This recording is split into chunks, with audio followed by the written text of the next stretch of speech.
Graça e a paz do Senhor Jesus, amém. Queridos, culto maravilhoso que nós temos tido hoje. Eu quero convidar você a abrir a palavra de Deus, o Evangelho de Mateus, capítulo 21. Vamos ler a partir do versículo 12. Jesus entrou no templo e expulsou todos os que ali estavam comprando e vendendo. Derrubou as mesas dos cambistas e as cadeiras dos que vendiam pombas. E lhes disse: está escrito, a minha casa será chamada casa de oração, mas vocês estão fazendo dela um covil de ladrões. Versículo 14, os cegos e os mancos aproximaram-se dele no templo, e ele os curou. Mas quando os chefes dos sacerdotes e os mestres da lei viram as coisas maravilhosas que Jesus fazia, e as crianças gritando no templo, Hosana ao filho de Davi, ficaram indignados, e lhe perguntaram: não estás ouvindo o que as crianças estão dizendo? Respondeu Jesus: sim, vocês nunca leram: dos lábios das crianças e dos recém-nascidos suscitastes louvor? E deixando-os, saiu da cidade de Betânia, onde passou a noite. Até aí somente. Queridos, a nossa vida não pode estar separada da vida da igreja. A igreja é um organismo vivo. A igreja, ela possui vida em si. E nós, como filhos e filhas de Deus, se já entregamos a nossa vida a Jesus, temos que deixar a nossa vida fazer parte da vida da igreja, e a vida da igreja fazer parte da nossa vida. A Bíblia, quando ela vai falar a respeito de uma igreja, ela não separa a igreja por indivíduos. Claro que em alguns momentos você tem o nome de algumas pessoas citadas ali, mas quando há um direcionamento geral para uma igreja, porque a igreja, ela existe e ela possui uma vida própria, que é composta da vida de cada uma das pessoas que congregam e que fazem parte dessa igreja. Por exemplo, quando você vê Paulo escrevendo as suas cartas no Novo Testamento, ele vai falar com uma igreja e ele fala para todas as pessoas. E cada uma das cartas você vê que existem coisas muito específicas, coisas muito próprias para cada uma daquelas igrejas, e sempre relacionado com o que aquela igreja estava vivendo. Quando você vai para o livro de Apocalipse, você tem ali 7 igrejas situadas na região da Ásia, onde o Senhor Jesus direciona uma mensagem muito específica para cada uma daquelas igrejas. Por exemplo, quando ele vai falar com a igreja de Éfeso, ele diz: olha, vocês esqueceram do seu primeiro amor. Agora, a questão é, todo mundo ali perdeu o seu primeiro amor? Pode ser que não, pode ser que um ou outro ainda estava lutando e buscando e vivendo um primeiro amor, só que a situação geral da vida da igreja é que a igreja tinha se esfriado e tinha perdido o seu primeiro amor. Jesus vai falar em outras igrejas: vocês são isso, vocês são uma bênção, mas tem um problema, vocês toleram isso, e não é para tolerar. Mas às vezes no meio da igreja pode ter um ou outro que não tolerava, só que a situação da vida geral da igreja precisava daquele direcionamento. Eu quero falar um pouco hoje com você a respeito da nossa a unidade que nós temos com a nossa igreja local, e como que a nossa vida ela influencia a igreja, e como que a vida da igreja influencia a nossa vida. Esse ano, aliás, no fim do ano passado, eu li um livro chamado A Igreja Essencial, e esse livro é muito interessante porque ele levanta na verdade não é nem uma tese, mas uma constatação, porque foi feito com dados lá nos Estados Unidos, de por que os jovens entre 17 e 25 anos saem da igreja. O número é muito alto dos jovens que saem da igreja nessa idade nos Estados Unidos. E eles começaram a levantar alguns dados, e o que reinava no pensamento, no senso comum das pessoas, é que os jovens saíam porque ingressavam na faculdade. No Brasil não é muito diferente. A pessoa ela entra na faculdade e sai da igreja. Só que quando eles começaram a fazer a pesquisa, eles viram que existia uma porcentagem muito clara de jovens que mesmo quando entravam na faculdade, eles não saíam da igreja. E eles começaram a entrevistar um por um dessas pessoas. E eles chegaram a uma conclusão: a pessoa não sai da igreja quando a igreja é essencial na vida dela. Aí surge a pergunta: o que faz uma igreja ser essencial para você? O levantamento do livro, a proposta é: uma igreja é essencial para você quando você entende que você é essencial para a igreja. Nós precisamos chegar num nível de envolvimento com a nossa igreja onde nós entendemos que ela é essencial para nós e nós também somos essencial para ela. E quando eu digo que você precisa ser essencial para a igreja, tenta desconstruir tudo na sua cabeça relacionado a, então eu preciso subir, eu preciso pregar, eu preciso tocar. Não, é fazer parte da vida da igreja. E nós vamos ver que fazer parte da vida da igreja está muito além do que fazer parte de algum ministério ou ter algum título, mas é realmente deixar a tua vida estar na vida da igreja. Em outras palavras, é a igreja fazer diferença na sua vida e você fazer diferença nessa igreja. Quantos querem fazer diferença aqui nessa igreja? Então, Deus, Ele tem esse propósito de habitar entre nós e de a igreja estar vivendo nessa unidade. Mas infelizmente ainda muitas pessoas olham para a igreja como um lugar para onde elas vão e não um corpo que elas são. Então a coisa a gente fala assim, igreja, a imagem que vem realmente é o prédio, o pastor, o microfone, o púlpito. Mas a gente precisa entender que a igreja, ela está longe de ser um estabelecimento, ela está muito longe de ser um local. Essa passagem aqui no Evangelho de Mateus, ela é muito interessante e ela tem muitas coisas que eu queria abordar com vocês nessa noite.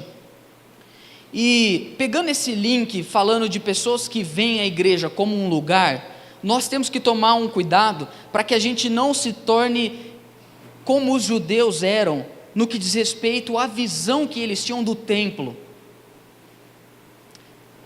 Quando Jesus vem nesse momento fazer a purificação do templo, provavelmente é o título que está aí na sua Bíblia, a visão que os judeus tinham a respeito do templo era uma visão muito, muito limitada. Para a maioria deles, o templo era um lugar aonde eles iam para oferecer e fazer alguns rituais muito vazios de coração. Ritualismos. Então a gente tem que tomar muito cuidado, porque isso pode se tornar a igreja na nossa vida, lugar onde a gente vem e participa de ritos, participa de uma liturgia, participa de momentos do culto, só que de maneira vazia. E o templo, ele tinha um lugar muito importante na vida dos judeus.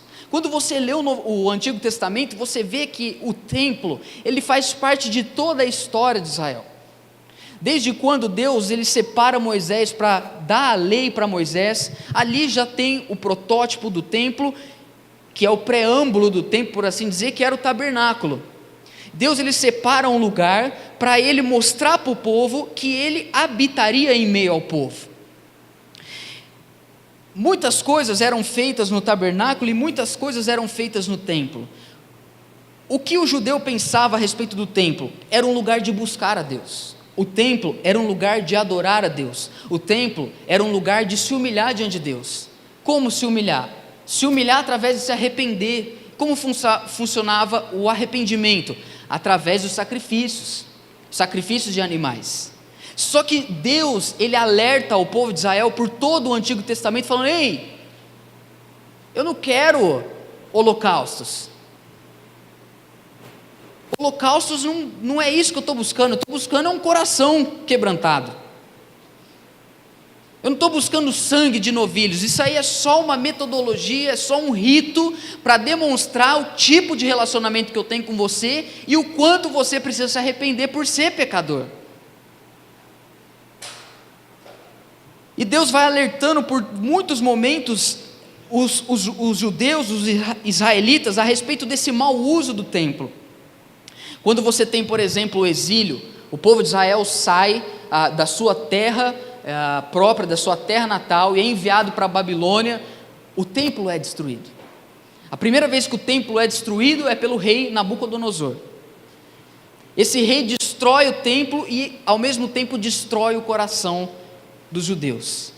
Porque a destruição do templo significa que uma pedra foi colocada entre o relacionamento deles, que eles tinham com Deus.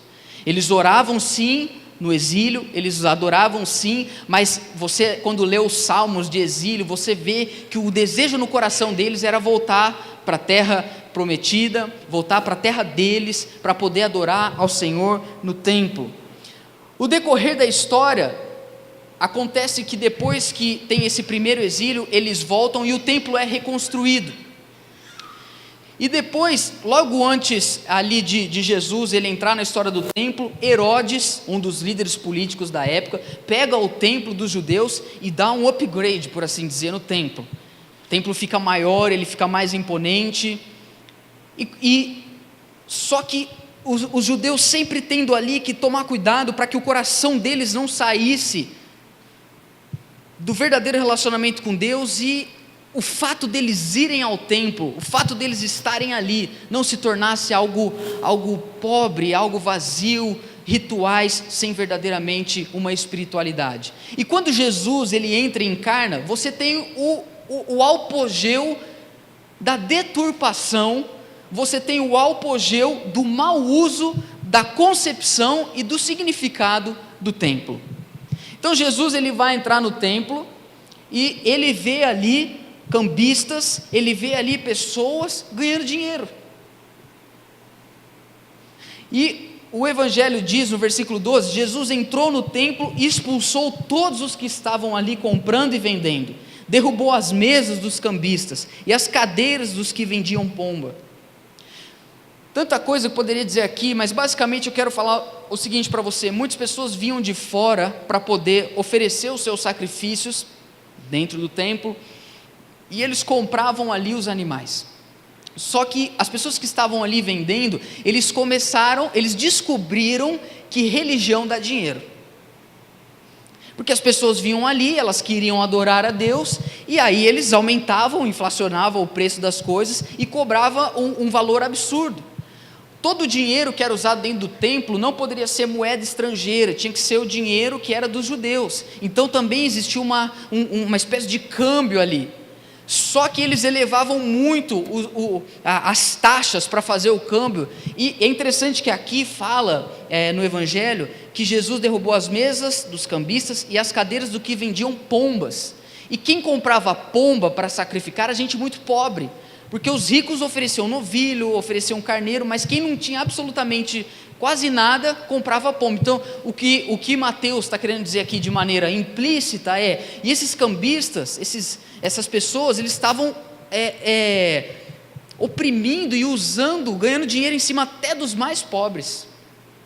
E quando Jesus vê aquilo, ele tem uma reação que muitas vezes, se você lê a Bíblia de primeira vez, você pode não entender. Porque a gente fala, né, não, Jesus, aqui, S2, hashtag do bem, e aí a gente não consegue às vezes imaginar um Jesus um pouco bravo, e é interessante que no Evangelho de João, quando é contado esse relato, ele fez um chicote, e começou a dar nos caras.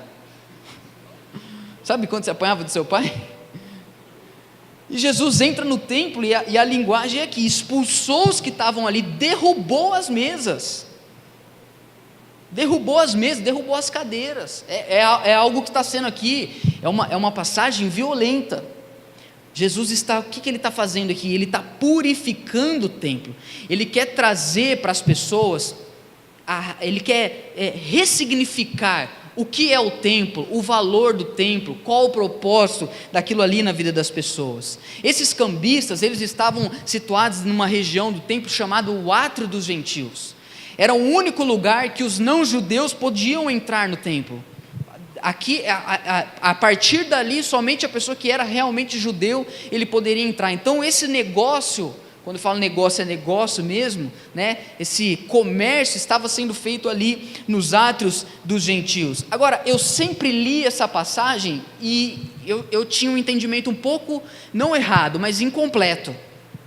Porque eu sempre entendi, Jesus purifica o templo, porque o templo não é lugar de nós fazermos comércio. O templo não é lugar de nós fazermos coisas que desagradam a Deus. Mas dentro dessa passagem, o Senhor Jesus ele também vai ensinar o que é o verdadeiro templo. Dentro dos acontecimentos que sucedem aqui, a gente pode entender. Depois dele, então, derrubar tudo isso, que é um simbolismo, que ele está purificando, ele está tirando tudo o que está errado, tudo que não presta, tudo que está sendo feito de maneira injusta, ele está tirando do templo, assim como ele faz hoje na igreja, assim como ele tem feito até hoje. Mas aí ele diz o seguinte no versículo 13: está escrito, a minha casa será chamada casa de oração. E agora nós vamos começar a entender algumas coisas aqui que Jesus quer mostrar para nós que significa o templo. Primeiro, ele está dizendo, a minha casa, o templo é dele, ele é o dono. Por que ele pode fazer isso? Porque é dele aquilo ali. Mas quem é Jesus para chegar lá? Não, é dele, a casa é dele, na casa dele ele faz o que ele quer. Sim ou não? Eu não vou chegar lá na sua casa e falar, tira essa cadeira daqui que eu não gosto. Você vai fazer isso, Rodrigo? Não, né? Não, lógico que não. Mas a casa era de Jesus, ele poderia fazer aquilo. A segunda coisa que eu quero chamar a atenção para você é, minha casa. Preste atenção, a concepção que ele quer trazer para as pessoas. Olha, vocês estão olhando isso aqui, templo, legal, templo.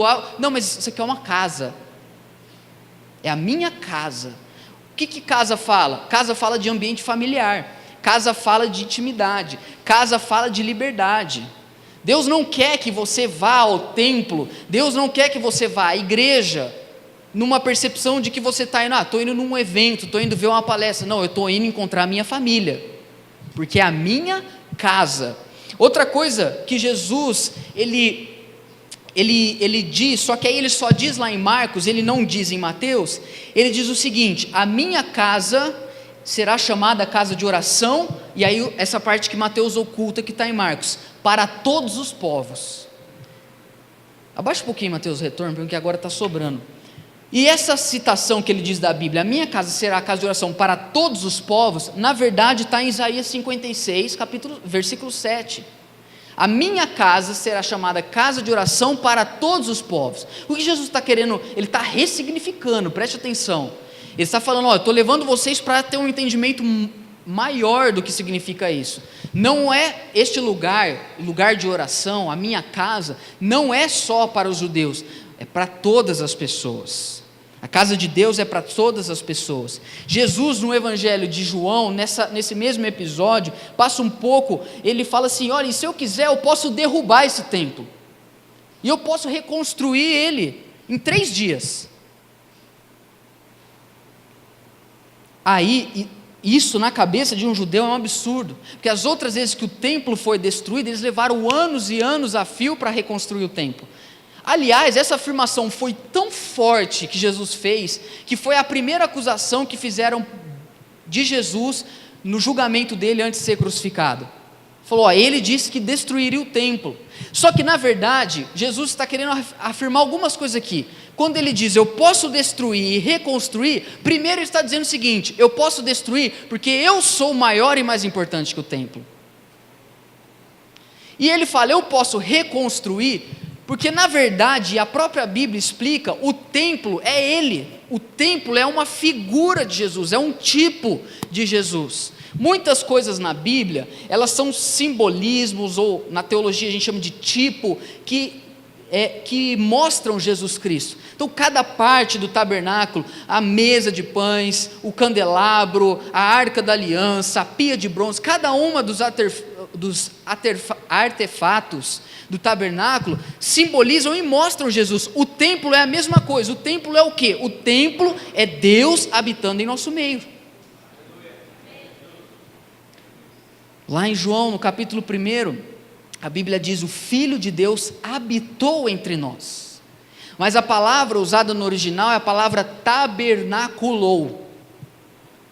O Filho de Deus fez morada. O Filho de Deus se encarnou, ele tabernaculou entre os homens.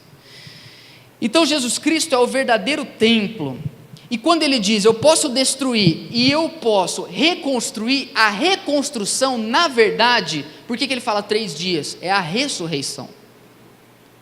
Como ele é o templo foi destruído, ele foi punido, ele foi crucificado, ele recebe a ira de Deus em nosso lugar, ele nos substitui na cruz.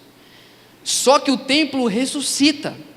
E quando Jesus ressuscita, a cortina do templo, que tinha mais ou menos 18 metros de altura e 5 centímetros de espessura, ela se rasga de cima para baixo, demonstrando que Ele veio para habitar em nós perpetuamente e que agora nada mais vai nos separar da presença dEle. A minha casa será chamada casa de oração. Mas poderíamos então entender, poxa, que maravilhoso, que glorioso isso. Só que a Bíblia, ela vai além. O apóstolo Paulo, ele vai dizer nas suas cartas que nós somos agora o templo do Espírito Santo. Ou seja, tudo aquilo que acontecia e deveria acontecer no templo, agora acontece no nosso interior. Tudo aquilo que acontecia no templo acontece dentro de nós. A adoração, o incenso, o arrependimento, o sacrifício. Hoje, Hebreus fala, o nosso sacrifício não é mais animais, o nosso sacrifício agora são frutos de adoração de lábios que confessam o nome do Senhor Jesus. Então, cada uma daquelas coisas hoje passa em nós. E Deus, Ele deixa de habitar em um lugar separado e passa a fazer habitação em nós. Nós recebemos o Espírito Santo. Queridos, essa é a coisa mais extraordinária que nós temos no cristianismo. Porque quando a gente fala Deus está em nós, olha aqui, vou falar um negócio para você, demora para você entender e para você viver em cima dessa promessa. Sim ou não? A gente fala, Deus está em você, irmão, amém. Não, meu irmão, peraí, presta atenção no que eu estou falando. A pergunta é, se Deus está em nós, alguma coisa tem que acontecer. Se o poder de Deus está em mim, aquele poder que foi demonstrado no Monte Horebe, quando Moisés ele recebe a lei de Deus, que as pessoas ficaram temendo e elas não ousaram se aproximar do monte.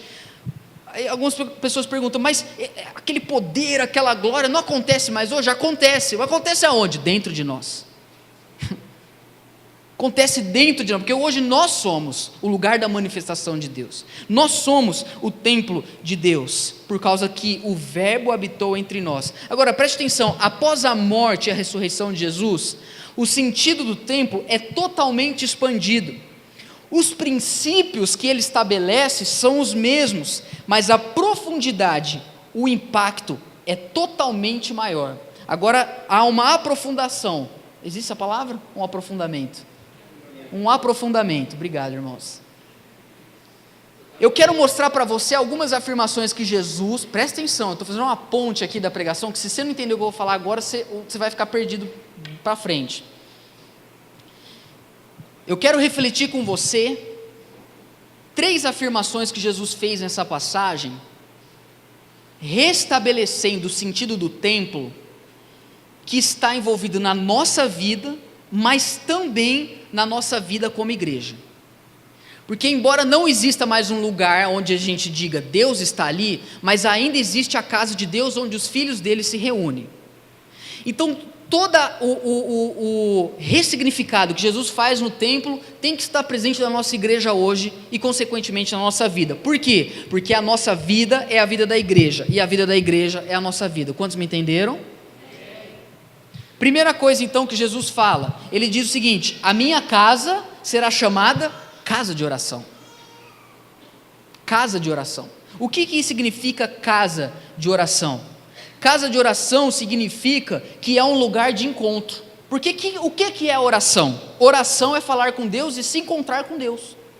Oração é estar com Deus. Oração é conversar com Deus. Oração é ter percepção, consciência de que você está na presença de Deus, que você pode contemplar a beleza dele, a bondade dele e a misericórdia dele. Os judeus, quando iam para o templo, eles sabiam, Deus está aqui. A minha casa será chamada casa de oração. Agora, nós temos que ter a consciência de que esse lugar é um lugar onde Deus está. Esse lugar aqui é um lugar onde a presença de Deus está, porque a casa dele é uma casa de encontro. É um lugar onde a gente não vem aqui para pedir para Deus vir, a gente vem aqui porque Ele está aqui. Porque quando nós nos reunimos para o adorá-lo, Ele está aqui para receber, porque Ele fala: a minha casa será chamada casa de oração, será um lugar de encontro. E uma vez, queridos, que nós também somos o templo, nós também podemos orar e falar com Deus todos os dias.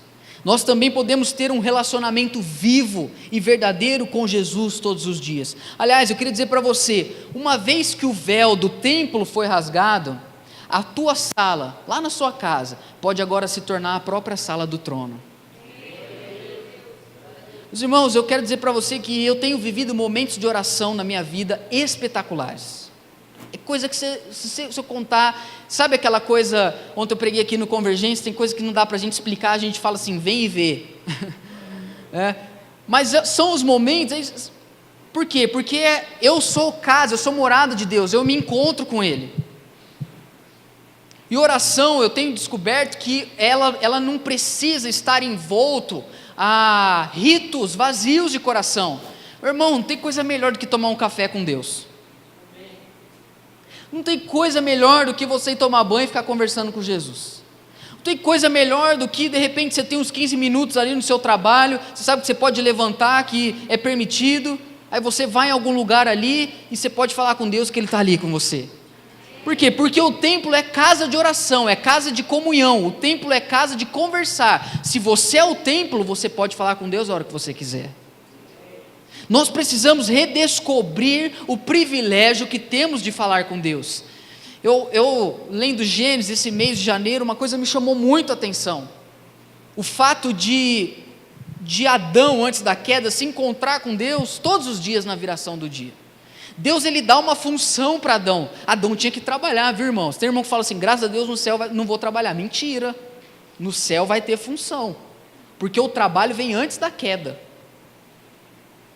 O trabalho faz parte do plano original de Deus. Agora, o cansaço, o salário ruim, o patrão ruim, isso aí é coisa do pecado. Isso aí não vai ter. Não é verdade? Isso aí não vai ter. Mas nós vamos trabalhar. O trabalho é uma função. Talvez a palavra trabalho é ruim, porque fala assim, vou trabalhar porque dá trabalho. Não, o serviço, né? O servir. Nós vamos servir no reino dos céus. E é interessante que Deus, Ele cria Adão, e Ele dá uma função para Adão, nomear os animais, cuidar do jardim, mas todos os dias na viração do dia Ele via para se encontrar com Adão, para falar com Adão, para orar. Adão orava. O que é orar? Orar é falar com Deus. Agora, é interessante que Adão não ficava orando o dia todo, assim como você também não fica. Você fala, sempre tem um espiritual, eu oro o dia todo. Mentira, não ora nada. Quando você está no seu trabalho, aquela coisa, um monte de coisa para fazer, escritório, planilha, pai, não, você já vai trabalhando. Mas aí o segredo do Gênesis para nós é que todas as vezes que na viração do dia nós nos encontramos com Deus, as nossas funções, elas ganham novamente o significado e o sentido. Quantos estão entendendo? Adão, ele ficava o dia todo ali fazendo as suas funções, os seus afazeres, fim do dia ele se encontrava com Deus, ele falava, que maravilhoso, como é bom estar com Ele. E aí ele volta e começa a fazer de novo as coisas dele. Então é o Éden significa o quê? O lugar do prazer. Meu irmão, a minha oração para você é que a tua vida de oração seja um lugar de prazer em Deus. Precisamos ter prazer em falar com Deus. Hoje, a gente, depois do almoço, foi dar uma deitada, Suzane e eu precisava ainda terminar a pregação, e eu deitei assim, e falei, eu tenho muita dificuldade de dormir à tarde, vou deitar um pouco. Passou 5 minutos, eu senti muito claramente que Deus começou a falar comigo um monte de coisa da pregação. Aí eu virei para a Suzane e falei, Deus não me deixa dormir. Tá vendo? Aí eu tive que levantar, pegar meu computador, eu preciso escrever. Por quê? Porque Deus tem acesso à minha vida a hora que Ele quer, e eu tenho acesso a Ele a hora que eu quero. A oração deixou de ser, nossa, tem que orar. Não, a oração se tornou a minha vida. Meus irmãos, sabe o que a igreja precisa hoje? De cristãos que são guiados pelo Espírito Santo. Por muito tempo eu não entendi o que é ser cheio do Espírito Santo. É falar com voz de profeta? É falar mistérios, manto? Não, meu irmão, ser cheio do Espírito Santo é aquele que é guiado pelo Espírito Santo. é aquele que não faz nada na sua vida sem antes falar com Deus, é aquele que antes de falar com os outros, fala com Deus. Nós vamos resgatar esse lugar de termos livre acesso com Deus, de sermos guiados pelo Espírito Santo. E Jesus disse: a minha casa será casa de oração. Nós viemos todos aqui juntos para falarmos com Deus, para orarmos ao Senhor. Por isso, quando você estiver nesse lugar, não fique distraído. Aliás, eu quero dar parabéns para a nossa igreja. Eu tenho de pregar em alguns lugares, meus irmãos, como é desafiador. Às vezes eu vou pregar em algumas igrejas, eu vejo pessoas conversando, eu vejo pessoas assim, e uma coisa tem coisa que a gente só vê a hora que a gente sai, né? A nossa igreja é uma igreja que tem fome da palavra de Deus. Eu fico impressionado. As pessoas, elas olham, elas querem ouvir o que está sendo pregado, porque elas sabem que do púlpito vem palavra de direcionamento, vem palavra de vida para elas. Eu fico impactado, os nossos adolescentes, 15, 16 anos, eles estão ouvindo a palavra, eles têm fome. Não seja distraído quando você vier a este lugar. Aqui é uma casa de oração. É uma casa de oração, é uma casa de relacionamento com Deus. Eu quero declarar que cada vez mais pessoas se encontrarão com Deus nesse lugar. As pessoas vão entrar aqui e elas vão poder dizer: Deus está aqui, Deus está neste lugar, porque aqui será chamada casa de oração, amém? Que você seja um homem, que você seja uma mulher de oração.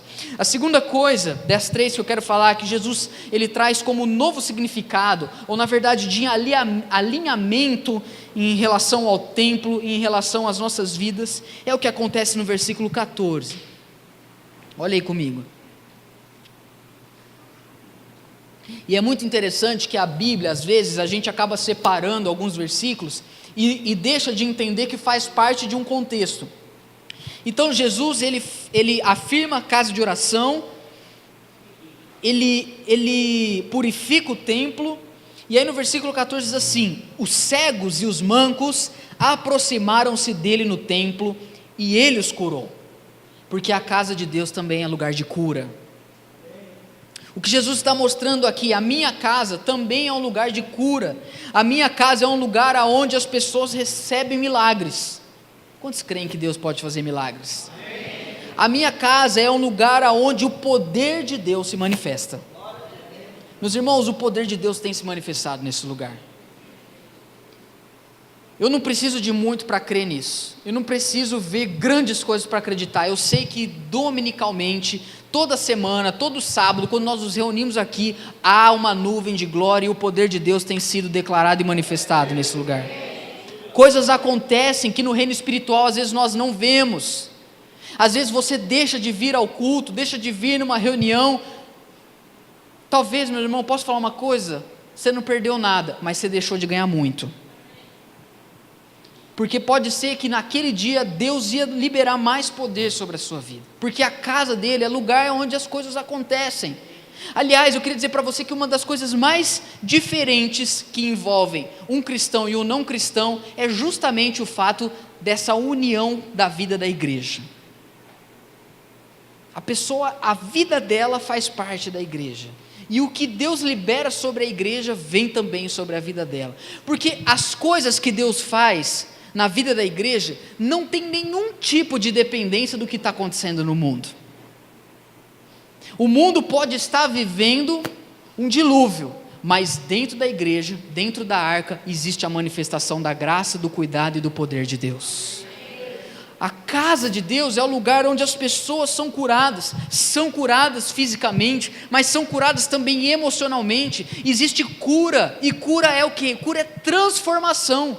Cura fala de mudança, de algo que estava com um mau funcionamento e foi curado e agora passa a funcionar direito. Por que você tem vindo aqui todos os domingos? Eu vou dizer para você, porque você está num processo onde Deus está sarando e curando a sua vida todos os dias.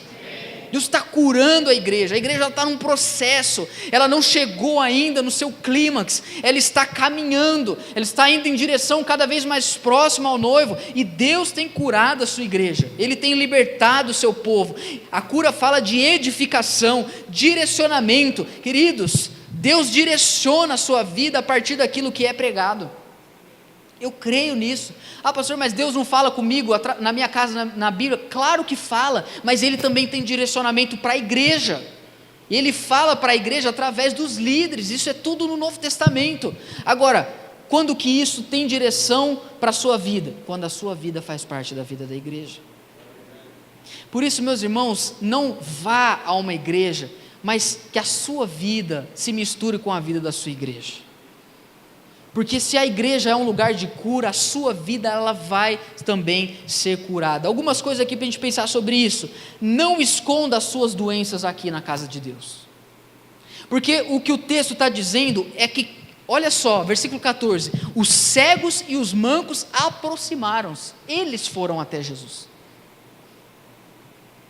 Eles não tiveram vergonha. Senhor, ó, eu não enxergo. Senhor, ó, eu tenho uma dificuldade aqui na minha perna. Eu sou assim mesmo, Pai. Eu preciso que o Senhor me cure, porque isso aqui não está funcionando direito na minha vida. Eles se aproximaram. Sabe, muitas pessoas vêm para o templo, vêm para a casa de Deus, mas não se aproximam de Jesus para serem curadas. Muitas vezes porque tem vergonha, muitas vezes porque simplesmente não querem ser curadas, mas absolutamente, todos aqueles que se aproximam de Jesus, Ele os cura, como aconteceu aqui. Meu irmão, o que precisa mudar na sua vida? Essa é a minha pergunta para você. O que tem que mudar? Qual área que você precisa de transformação? Eu estou falando de coisas profundas, eu estou falando de caráter, eu estou falando de dificuldades, de pecados talvez, que você não consegue vencer há anos, ou de um estilo de vida que você está cansado, talvez você quer mais de Deus, mas não tem força para buscar, talvez a tua família parece que não vai, o teu trabalho não vai. Eu estou perguntando para você, aonde você precisa ser transformado? Se você entende o lugar e a área da sua vida que você precisa ser transformado, não tenha vergonha, se aproxime de Jesus e peça para Ele, e Ele vai te curar, porque aqui é casa de cura. Betesda, casa de misericórdia, é o lugar onde Deus manifesta, onde Ele tem misericórdia, onde Ele cura as nossas vidas. Não tenha vergonha de pedir ajuda nesse lugar. Nós temos pastores aqui, temos pessoas que têm caminhado com Jesus. Se você tem algum problema, se você precisa de cura em alguma hora da sua vida, aqui é o lugar, irmão. Se eu deixar de acreditar nisso, eu não estou entendendo o que significa a casa de Deus. Aqui é o lugar de abrirmos o nosso coração e deixarmos Deus transformar a nossa vida. Mas nós também somos o templo, então nós também somos curados dia após dia na nossa vida, através daquilo que o Espírito Santo tem feito por nós. Nós temos sido testemunhas do poder de Deus, recebemos esse poder, fomos transformados. E o que é ser testemunha? Ser testemunha é a prova viva. Eu sou testemunha, eu sou a prova, eu sou uma prova de que algo aconteceu. A testemunha no campo jurídico, ela equivale a isso, a uma prova. Quando a Bíblia fala nós somos testemunhas, nós somos a prova viva de que Deus tem curado pessoas até hoje. Ele curou a minha vida, Ele curou você, Ele tem curado você. Quantos querem ser cada vez mais curados por Deus? Aqui é lugar, queridos, de nós sermos curados pelo Senhor. E última coisa, para a gente terminar, olha só o que acontece. Depois no versículo 15, os chefes dos sacerdotes e os mestres da lei viram as coisas maravilhosas que Jesus fazia, e as crianças gritando no templo, Hosana ao filho de Davi. Eles ficaram indignados, e lhe perguntaram, não está ouvindo o que as crianças estão dizendo? Respondeu Jesus, sim, vocês nunca leram, dos lábios das crianças e dos recém-nascidos vieram louvor? E deixando, saiu da cidade para Betânia. Presta atenção na cena, a cena é muito interessante. Jesus chega, derruba as cadeiras, derruba as mesas, vem pessoas doentes, Ele cura ela, e a criançada começou a gritar, Hosana, filho de Davi, porque está falando aqui, as crianças gritavam, porque criança grita, amém?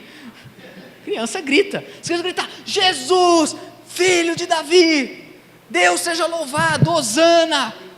Nossa, os líderes ficaram loucos, porque aqui é o templo.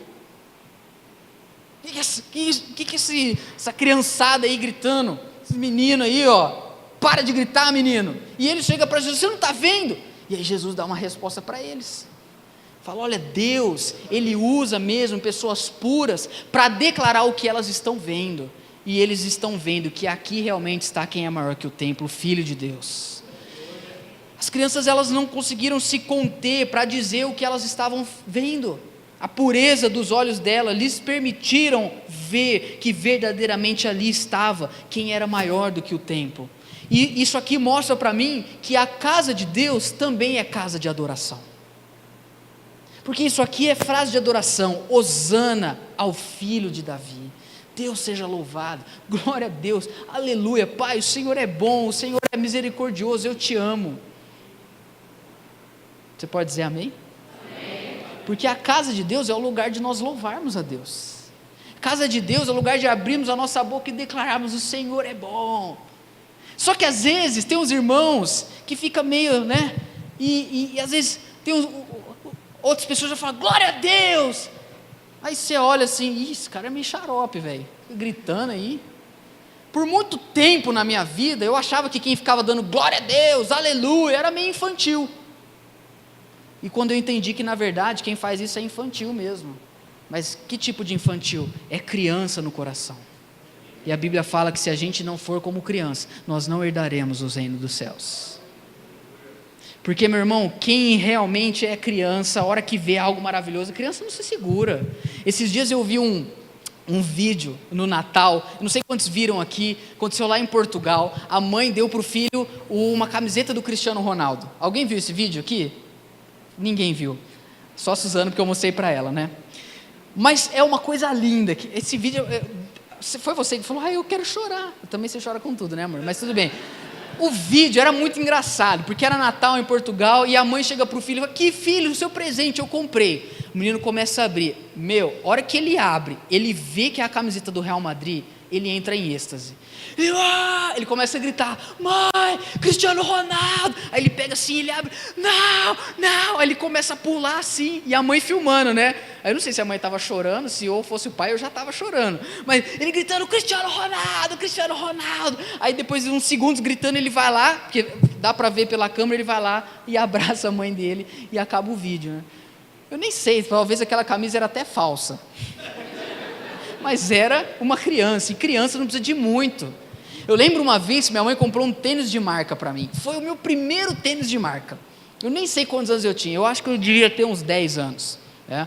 E nem era uma marca assim, Nike, Adidas, era uma marcazinha aí. E eu tinha 10 anos até então, eu só usava Kixute, não, brincadeira, e nem tinha na minha época. E aí eu lembro que eu fiquei muito feliz, mas muito feliz que eu ganhei aquele tênis. E eu dormia em beliche, o Lucas dormia embaixo, o Mateus numa caminha, eu dormia em cima. E eu lembro que eu fiquei tão feliz, que quando deu 3 horas da manhã, eu acordei. Eu falei assim: cara, será que eu ganhei mesmo esse tênis? E eu lembro que eu desci a beliche, fui embaixo da cama, peguei o tênis e vi que ele estava lá, coloquei o tênis, tirei, guardei e fui dormir. Porque criança não precisa de muito. Criança fala, ela se alegra com pouca coisa. Uma outra exemplo, eu lembro do Caleb, essa semana foi engraçado, porque o Danilo e a Lilian foram com a gente sexta-feira, lá na comunidade cristã, uma igreja muito grande, uma banda muito famosa tocando, um som assim, meu Deus, e ele lá, dançando, 1.500 pessoas, e ele dançando lá. Teve uma hora que chamaram para ir na frente, eu fui correndo pegar ele e falei: o povo vai engolir o menino, e ele lá dançando e tal. Aí ontem ele veio no Convergência, 50 pessoas, e ele aqui na frente dançando, porque para a criança não importa, ela se alegra simplesmente de estar na presença do Pai. Jesus fala: dos pequeninos vão sair louvor, porque eles vão falar o que eles estão vendo, eles não precisam de muito para se alegrar. Sabe, queridos, às vezes a gente vê na igreja, é tão difícil a gente adorar a Deus. O que mais precisa? Quando nós somos crianças e entendemos que podemos adorar o nosso Deus, entendemos, aqui é uma casa de adoração, de glorificar a Deus, de entronizarmos ao Senhor, de declararmos palavras de amor, se você quiser, de você gritar, de você falar o quanto você o ama, mas se também não quiser gritar, não tem problema. O que importa é que no seu coração realmente exista uma alegria de você saber que você está se encontrando com Deus, de que Jesus está nesse lugar. Para terminar, eu quero citar aqui João, capítulo 14, verso 1 ao 4, diz assim: não perturbe o coração de vocês, creiam em Deus, creiam também em mim. Na casa de meu pai há muitas moradas, muitos aposentos. Se não fosse assim, não teria dito, vou preparar lugar. E se eu for e lhes preparar lugar, voltarei e os levarei para mim, para que estejam onde eu estiver. Vocês conhecem o caminho para onde eu vou. Jesus, ele despede os seus discípulos, já quase no fim aqui do ministério dele, dizendo: não fiquem aflitos, não fiquem perturbados, creem em Deus, pode crer em mim, porque na casa de meu Pai há muitas moradas. Porque o fim da história é esse: nós vamos para casa. Porque aqui a gente está num lugar transitório. A nossa verdadeira casa não é onde a gente mora hoje. A nossa verdadeira casa não é a cidade de Ribeirão Preto. A nossa verdadeira casa é a casa do Pai nas regiões celestes. E ele diz o seguinte: fiquem tranquilos. Olha o que ele fala, irmãos. Versículo 4 ele diz: vocês conhecem o caminho. Eu tenho problema com o caminho. Eu falo que eu não decoro o caminho porque eu acho que tem coisa mais relevante para eu usar de memória. Isso é só uso de desculpa. Na verdade é porque eu sou ruim mesmo de decorar rua e caminho. Então eu uso GPS. Mas quando você vai na casa de uma pessoa que você não sabe o endereço, você pode se perder, não é verdade? Porque às vezes é a primeira vez que você está indo, às vezes você nunca foi naquele lugar, enfim. Mas Deus está falando aqui, Jesus diz: na casa do meu Pai tem muito espaço, tem lugar para todo mundo. E fica tranquilo que vocês sabem aonde é. Por quê? Porque nós já somos casa de Deus. Ele diz: vocês conhecem um caminho. Eu sei do caminho da casa de Deus, porque eu já sou a casa dele. Então, meus irmãos, este lugar é um lugar onde várias casas de Deus se encontram e se reúnem aqui todos os domingos para orar, para ser curado, para adorar a Deus, para se relacionar com Deus. E é o que a gente faz também durante a semana. A vida da igreja é a nossa vida. O Charles Wesley diz o seguinte: quando não há culto na vida, não há vida no culto. Nós precisamos ter uma vida que é de culto ao Senhor, porque somos o templo dele. Mas todas as vezes que nós nos reunimos aqui, temos que fazer desse lugar um lugar onde Deus é adorado, onde nós nos apresentamos para ser curado e onde nós oramos, falamos e nos relacionamos com o nosso Pai. Porque aqui a gente está em casa, aqui é a casa de Deus, aqui é a nossa casa. Amém? Vamos ficar em pé em nome de Jesus.